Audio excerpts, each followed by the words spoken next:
Media story news में आप सभी का स्वागत है। हरियाणा के अंदर और जम्मू कश्मीर के अंदर होने वाले विधानसभा चुनाव की वोटिंग कंप्लीट हो चुकी है।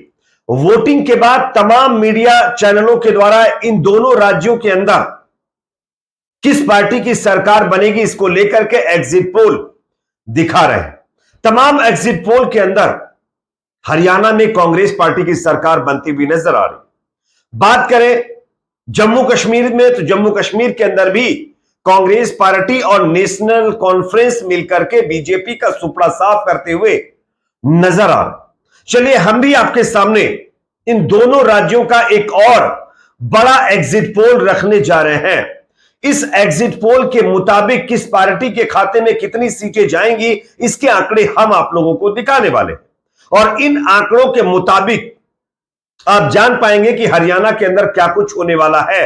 वैसे एग्जैक्ट रिजल्ट तो आपको 8 तारीख को पता चलेंगे, लेकिन उससे पहले जो अनुमान लगाने का दावा तमाम जगहों से किया जा रहा है उसमें कहां तक दम है ये आगे आपको पता चलेगा।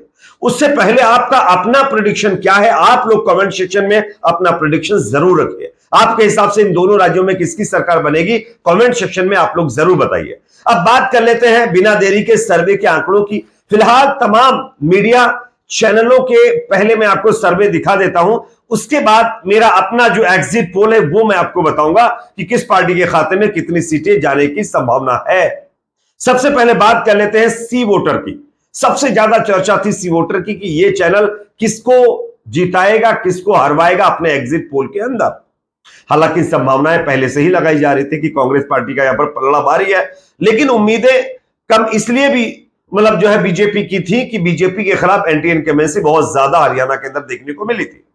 और कश्मीर की तो आप जानते ही हैं, आर्टिकल 370 हटने के बाद लोगों में गुस्सा था। चलिए बात करते हैं हरियाणा की 90 टोटल आती है।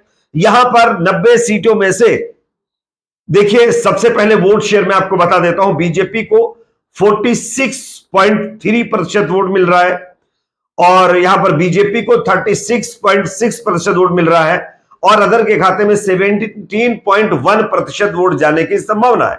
जबकि सीटों की अगर बात करें तो कांग्रेस 50 से 58 सीटें जीत रही है और बीजेपी 20 से 28 सीटों पर चुनाव जीत सकती है, जबकि अदर के खाते में 10 से 14 सीटें जाने की संभावना है। यानी सी वोटर अपने सर्वे में क्लियर यह बता रहा है कि भारतीय जनता पार्टी इस बार हरियाणा में सत्ता में वापसी नहीं कर पाएगा और कांग्रेस पार्टी यहां पर बीजेपी का सुपड़ा साफ करती हुई नजर आ रही है। अब बात करते हैं हरियाणा के एक और सर्वे की जो कि ध्रुव रिसर्च का इस सर्वे है। इस सर्वे के मुताबिक कांग्रेस पार्टी 39% वोट गेन कर सकती है। बीजेपी को 39% वोट मिल सकता है, जबकि कांग्रेस को 43% वोट और अदर के खाते में 12% वोट जाने की संभावना है। अगर वोट के अकॉर्डिंग हम सीटों की बात करें तो ध्रुव रिसर्च के मुताबिक हरियाणा की 90 सीटों में से बीजेपी मात्र 27 सीटों पर अटक सकती है, जबकि कांग्रेस पार्टी 57 सीटों पर चुनाव जीत सकती है और अदर के खाते में 5 सीटें जाने की संभावना है। उसके बाद बात कर लेते हैं दोस्तों यहां पर दैनिक भास्कर की। दैनिक भास्कर क्या कह रहा, बड़ा न्यूज प्लेटफॉर्म है ना। इसके अकॉर्डिंग हरियाणा की 90 विधानसभा सीटों में से बीजेपी 19 से 29 सीटें जीत सकती है, जबकि कांग्रेस पार्टी 44 से 54 सीटें जीत सकती है और यहां पर देखिए इंडियन नेशनल लोकदल 1 से 5 सीटें, जेजेपी 0 से 1 सीट और अदर के खाते में 409 सीटें जाने की संभावना है। तो जेजेपी से ज्यादा तो अदर 4 से 9 सीट जीत रहे हैं, ये अपने आप में बहुत बड़ा उलटफेर है। तो यहां पर भी भैया दैनिक भास्कर भी बता रहा है कि बीजेपी की दाल हरियाणा के अंदर अब गलने वाली नहीं है। किसान, जवान और पहलवान ने मिलकर के बीजेपी को हरियाणा से आउट कर दिया है। चलिए अब हम एक और सर्वे देख लेते हैं। रेड माइक का एग्जिट पोल है।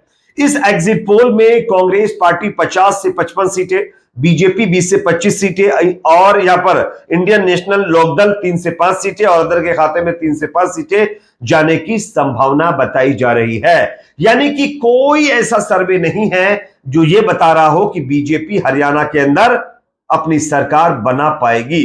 तमाम सर्वे करने वाली कंपनियां सिर्फ और सिर्फ कांग्रेस पार्टी की सरकार बनवा रही हैं। खैर अब हम अपने सर्वे की बात करते हैं। चलिए एक और सर्वे बता देता हूं जम्मू कश्मीर का, जो सी वोटर का आया, उसके बाद मैं अपना सर्वे बताता हूं। जम्मू कश्मीर में 90 सीटों में सी वोटर का सर्वे आया जिसके मुताबिक कांग्रेस नेशनल कॉन्फ्रेंस जो फारूक अब्दुल्ला की पार्टी है, इन दोनों ने मिलकर चुनाव लड़ा है। तो इन दोनों ने बीजेपी का यहां पर भी सुपड़ा साफ कर दिया है। 40 से 48 सीटें नेशनल कॉन्फ्रेंस और कांग्रेस पार्टी यहां पर जीत सकती है, जो कि फुल बहुमत के साथ सरकार बनाने की संभावना है। बीजेपी के इस खाते में 27 से 32 सीटें, पीडीपी 6 से 12, अदर के खाते में 6 से 11 सीटें जा सकती हैं। बीजेपी दूर दूर तक बहुमत के पास पहुंचती हुई नजर नहीं आ रही है। हरियाणा के बाद जम्मू कश्मीर के अंदर भी, यानी दोनों राज्य बीजेपी के हाथों से निकल सकते हैं। यह बीजेपी के लिए बहुत बड़ा झटका होगा और बीजेपी जो घमंड दिखाती है ना, वो घमंड टूटने वाली ये खबर है। चलिए अब बात कर लेते हैं हमारे अपने सर्वे की। हमारा अपना सर्वे क्या कहता है, हमारा अपना प्रेडिक्शन क्या कहता है दोस्तों। हमारे प्रेडिक्शन एग्जिट पोल के मुताबिक हरियाणा में कांग्रेस पार्टी लगभग 60 सीटें जीत सकती है, यानी कांग्रेस पार्टी 60 के करीब सीटें जीतेगी। बीजेपी के खाते में 20 सीटें और अदर के खाते में यहां पर 9 से 10 सीटें जाने की संभावना है, यानी कि क्लियर बहुमत के साथ कांग्रेस पार्टी सत्ता में वापसी करती हुई नजर आ रही। अब बात करते हैं जम्मू कश्मीर की। जम्मू कश्मीर में हमारा अपना प्रेडिक्शन क्या है। जम्मू कश्मीर में टोटल 90 सीटें यहां पर भी है। कांग्रेस पार्टी और नेशनल कॉन्फ्रेंस का गठबंधन जो है वो 50 से 52 सीटों पर चुनाव जीत सकता है, जबकि बीजेपी के खाते में 25 से 30 सीटें जाने की संभावना है। पीडीपी के खाते में 6 से 12 और अदर के खाते में 5 से 10 सीटें जा सकती है। यह हमारा अपना मानना है। तो कहीं ना कहीं हर तरफ सिर्फ कांग्रेस कांग्रेस कांग्रेस का जलवा यहां पर बरकरार नजर आ रहा। दरअसल हुआ क्या, यह मैं आपको बताता हूं। हरियाणा के अंदर बीजेपी को उसका घमंड ले डूबा।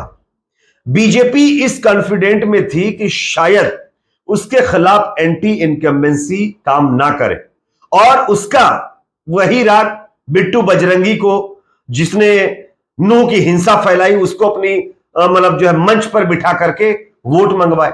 उसके बाद कई ऐसे असामाजिक तत्वों को भी आप लोगों को पता होगा कि मंचों पर बिठा बिठा करके बीजेपी ने वोट गेन करने की कोशिश की, लेकिन जनता के बीच उसका मैसेज कुछ अलग ही तरीके से गया। और वैसे भी हरियाणा के किसान, हरियाणा के जवान, हरियाणा के पहलवान पहले से ही नाराज थे।